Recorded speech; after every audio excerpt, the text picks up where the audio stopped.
산에 세워주시어서 아버지 강의 훈련을 받게 해주심을 감사합니다. 성령님께서 붙들어 주시옵시고 이 자리에 함께하여 주시어서 은혜의 시간이 되도록 복을 내려 주옵소서. 예수님 이름으로 감사하며 기도드렸습니다. 아멘. 오늘 새벽 말씀을 통해서 정말 모든 분들이 큰 은혜 받고 귀한 은혜 받은 줄 믿습니다.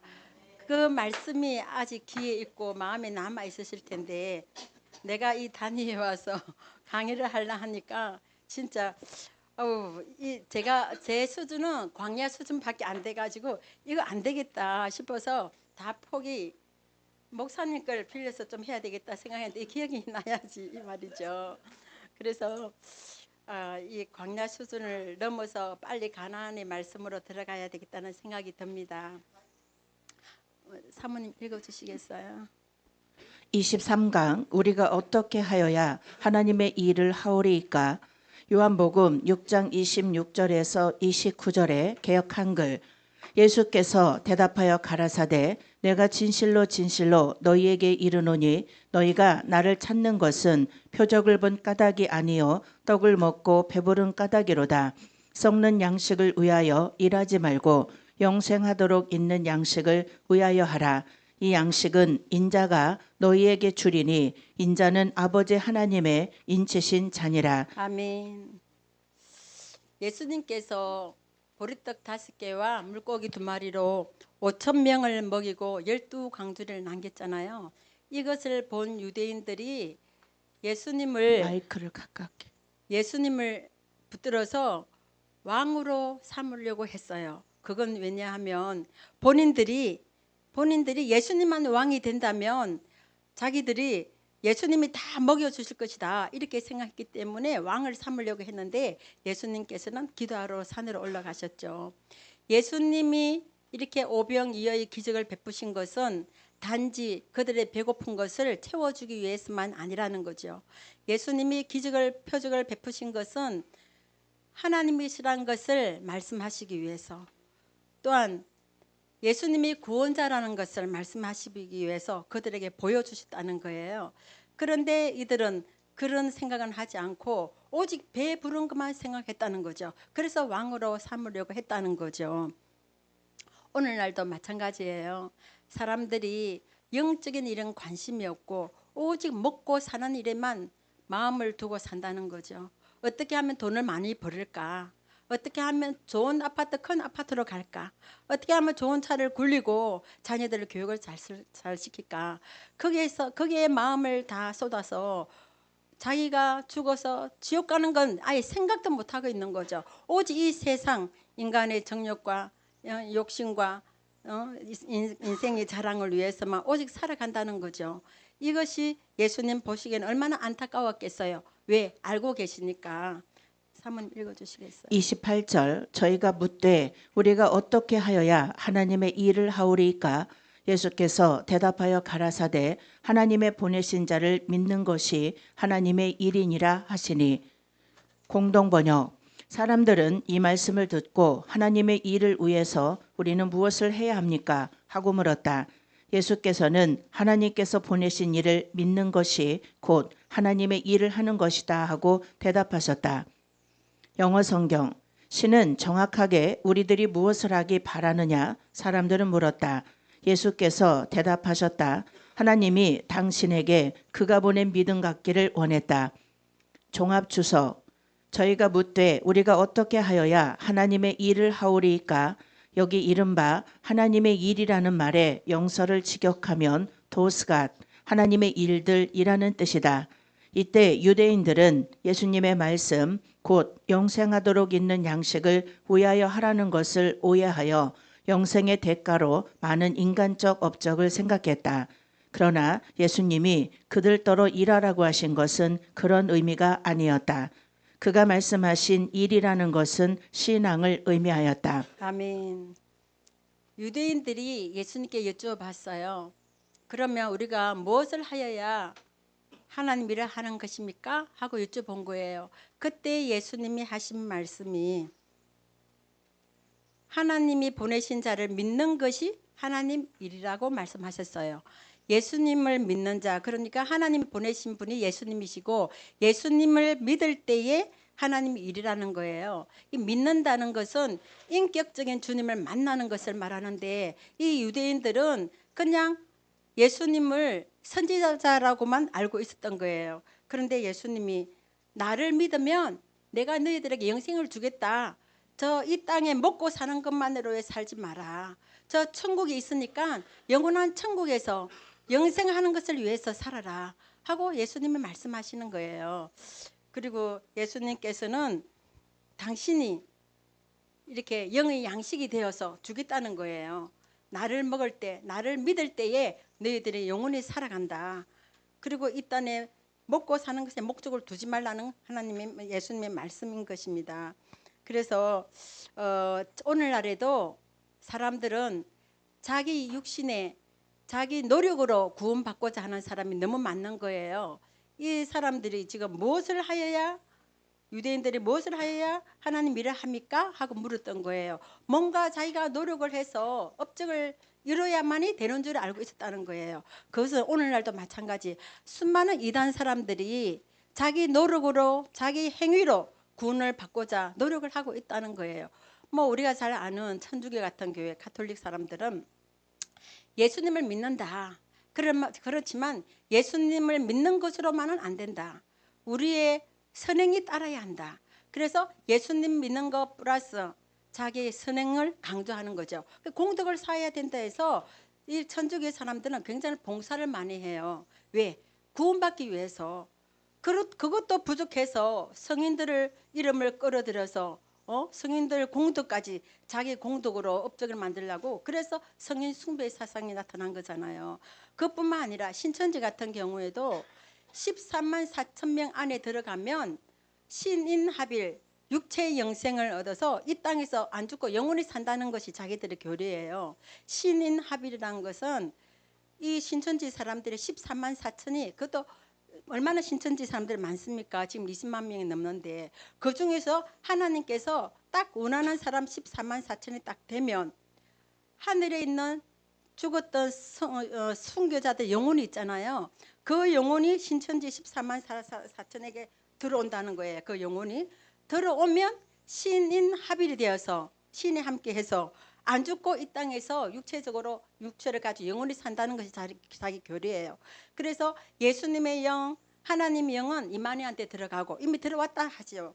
그리고 또 12제자의 영이 12지파의 영에게 자기들에게 들어와서 안 죽고 영원히 산다 그러고, 그 14만 4천 모두에게 영이 들어와서 산다는 거예요. 그래서 우리 신천지에 간 우리 집사님 한 분을 만났어요. 목사님 만나가지고 이 신인 할빌에 대해서 물어본 거예요.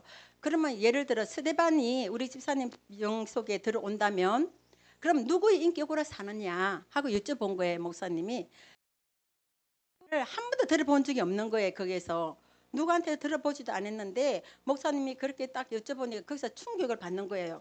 그러니까 막 말을 버벅거리면서 그건 살아봐야 알겠는데요.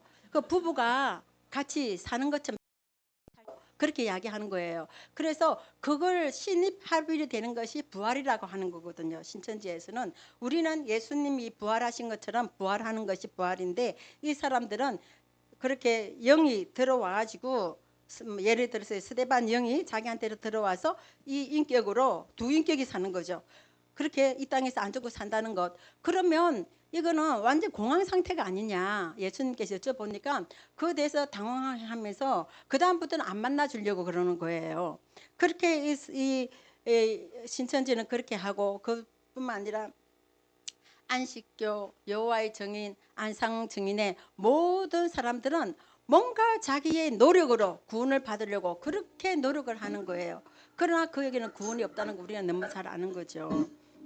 그래서 이렇게 구원받는 것은 지옥불로 가는 건데, 그 지옥 간다는 그 자체도 모르고 자기들이 영생 얻는다고 교회에 어떤 아까 사모님이 그러는데 어떤 교회에 투수꾼이 들어왔는가 봐요. 투수꾼이라는 건 신천지에서 들어와가지고 사람들 한 명씩 한 명씩 이제 빼내가고 신천지 교육을 시켜가지고 신천지화 시키는 건데, 그렇게 들어와서 그 교회가 아마 산 옮기기로 교회 전체로 목사님을 내쫓고 그 목사님 자리에 신천지 목사가 들어와가지고 성도들을 교육시키는 것을 산 옮기기로 그렇게 말을 하는 건데, 그런 이야기를 이제 이야기하기를 그 교회가 지금 산 옮기기 운동을 하고 있는 것 같아 이렇게 말씀을 이제 드렸거든요. 그런 교회들이 우리 주위에 교회가 있다는 거예요. 자기가 일반 교회 목사로 가상해서 신천지에 들어가서 신천지를 이제 추수꾼 이렇게 교리를 바꾸어서 교회를 완전 통째로 삼키려는 그런 이단들이 있다는 거예요. 사모님 읽어주시겠어요? 신앙은 일 아닌 일, 곧 그리스도 안에 안식합니다. 유대인들은 저렇게 인간의 힘으로 어떤 고동 노동들을 함으로 영생을 얻고자 하였다. 그들이 하나님의 일들이라고 복수명사를 사용하였으니 일의 수량에 의하여 문제 해결을 보려고 한 것이다. 인간은 언제나 자기의 어떤 고동 노동을 통하여 천국에 들어가려고 한다. 그것은 어리석다. 사람들은 오직 믿음에 의하여 그리스도의 은혜로만 천국에 들어간다. 아멘. 믿음에도 종류가 있다고 봅니다. 첫 번째 믿음은 예수님을 믿고 구원받는 믿음. 구원받는 믿음은 100% 선물이죠. 에베소서 2장에 보면은 구원받는 믿음에 대해서 성경 말씀이 있는데 100% 선물로 하나님 주시고 행위로는 구원을 받지 못한다고 말씀이 되어 있어요. 그런데 이렇게 이단들은 행위로 구원받으려고 노력하던 것처럼 이 유대인들도 하나님을 믿잖아요. 구약에 하나님을 믿지만 신약에 예수님을 안 믿잖아요. 그래서 예수님이 나를 믿으면 영생을 얻는다 지금 말씀하시는 건데, 이 유대인들은 예수님 믿으라는 것은 인격적인 주님을 만나라는 거. 오늘 목사님 말씀하시는 건데, 인격적인 주님을 만나야 되는데 그 차원은 이제 애굽의 단계의 차원이라는 거죠.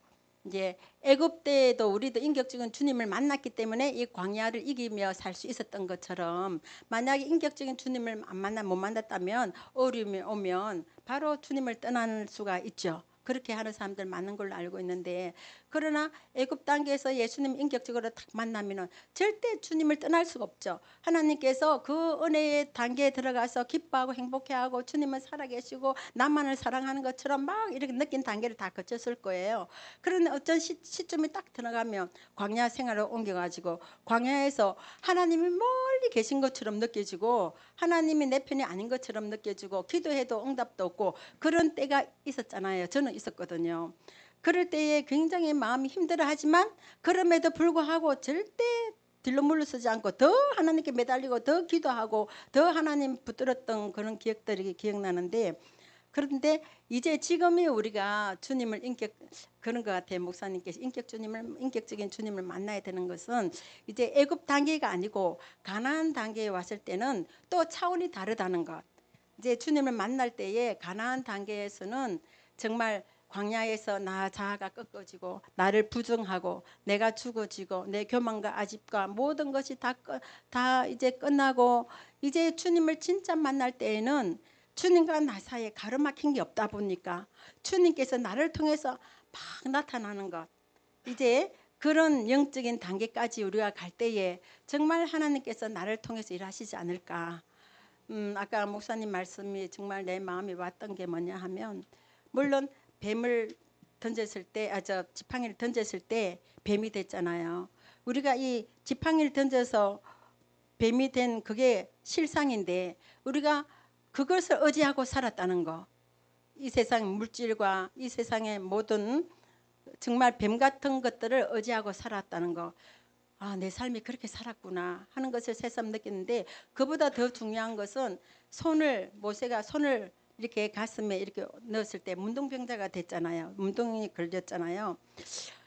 야, 그렇구나. 내 실상이 이렇구나. 내 이 문둥병 걸린 같은 정말 예수님을 사랑했던 그 뜨거웠던 사랑이 식어져서 이제는 내 마음의 문둥병 같은 이런 상태에서는 영혼을 살릴 수가 없구나. 구원할 수가 없구나. 그거 생각하니까 정말 이래서는 안 되겠다. 정말 살아계신 주님을 제대로 가나안 단계에 들어올 때 오려면은 제대로 주님을 만나야 되겠다. 이런 생각을 해봤어요. 그래서 정말 이제 이게 온 것부터가 하나님이 섭리라고 보고 있어요. 하나님께서 이제는 가나안 입성을 하기 위해서 그 막 오랜 시간의 그 광야 생활을 이제 끝내고 이제 가나안에 들어갈 그 입성 그 앞전에 나와서 앞전에서 이제 목사님 만나게 하시고 이런 귀한 메시지를 듣게 하신 거 너무 감사했습니다. 사모님 읽어주시겠어요? 그러므로 유대인들의 질문에 대하여 예수님은 대답하시기를 하나님의 보내신 자를 믿는 것이 하나님의 일이니라고 하셨다. 호쿠마 주석에 만일 전적으로 신앙하는 사람이 이 세상에 일어난다면 세상의 역사는 변화될 것이다 라고 하였다. 아멘. 정말 이 세상에 얼마나 크리스찬들이 많습니까? 불신앙 뭐 그보다 비교는 훨씬 적지만 그 많은 사람들이 진짜 바른 신앙만 가지고 있다면 이 세상을 변화시킬 수 있지 않을까 그렇게 이제 생각하는데 이제 믿음의 차원인데요. 이 믿음에는 구원받는 믿음이 있다고 아까 말씀드렸는데 축복받는 믿음이 또 있다는 거죠. 이제 축복받는 믿음은 각자 개개인의 믿음이 다르다는 거죠. 그 분량이 다르다는 거죠. 그 분량대로의 하나님 앞에 기도하고 하나님께 축복받는 건데 이제 우리 목사님은 세계를 움직이는 믿음의 분량이고 우리는 그 믿음의 분량으로 동참하려고 지금 같이 숟가락 얹고 가는 거잖아요. 그래서 우리가 축복받는 믿음의 분량까지 간다면 그 성경 말씀에 보면은 백부장이 있는데 이 백부장은 믿음이 진짜 하나님께서 예수님께 칭찬받는 믿음이었잖아요. 제 집에 들어오심을 내가 감당할 수 없습니다. 말씀만 하옵소서. 그럼 내 하인 낫겠습니다. 할 때에 예수님께서 그 믿음을 보시고 내 믿음대로 될지어다 하고 하인을 깨끗이 치료해 주셨거든요. 그럴 때에 그 백부장의 믿음이 오늘날 저희 믿음을 되기를 소망하는 것입니다. 그런데 또 베드로의 믿음은 어떻습니까? 예수님의 물 위로 걸어오시는 거 보고 이 베드로는 예수님을 보고 저도 물 위에 걷게 해달라고 이렇게 했잖아요. 얼마나 믿음이 좋습니까? 그래서 물 위로 걸어오라고 할 때 베드로는 겁없이 달려들었어요. 물 위에 풍덩 들어갔지만 빠지지 않았죠. 어기양양하게 막 걸어가는 거 그 제자들 친구 제자들이 봤을 거 아니에요. 와 내가 만약에 베드로 걸어가는 모습 봤으면 예수님 저도 걷겠습니다 하고 막 뛰어갔을 것 같은 생각이 드는데 다들 그냥 와 하고 본 것 같아요. 근데 그 순간 파도를 보고 무서워서 물에 빠지는 거 예수님께서 붙들어 주시면서 믿음이 적은 자여 왜 의심하느냐 이렇게 책망을 들었잖아요. 그래서 믿음은 각자 분량이 따로 있고 그 분량대로 하나님의 복을 받을 수도 있고 적게 받을 수도 있고 그렇다고 생각이 듭니다. 또 말씀. 스펄전은 말하기를 작은 믿음은 영혼을 하늘로 가져가고 큰 믿음은 하늘을 영혼에게 가져온다라고 하였다. 아멘. 믿음은 이제 큰 믿음 있고 작은 믿음 있다고 방금도 말씀을 드렸는데 작은 믿음은 예수 믿고 구원받고 천국 가는 것 이게 작은 믿음 같아요.